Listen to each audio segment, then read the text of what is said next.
උප්පත්ති පළවෙනි පරිච්ඡේදයේ 14 වෙනි පදයේ සිට දෙවියන් වහන්සේ රාත්‍රියෙන් දවාල වෙන් කිරීමට අහස් තලයේ ආලෝකය වෙත්වා. ඒවා ලකුණු පිණිසද, ශ්‍රුතු පිණිසද, දවස් පිණිසද, අවුරුදු පිණිසද වෙත්වා.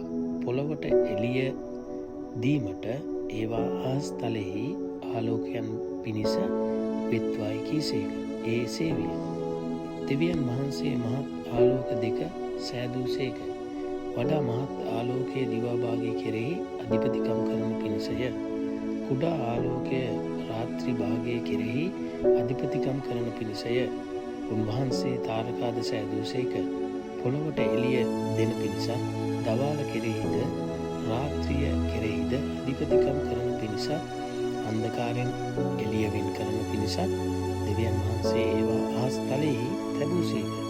දෙවියන් වහන්සේ ඒ යහපත් බව දුටුසේක. සවස විය, උදේ විය, ඒ 4 වෙනි දවසක්ය.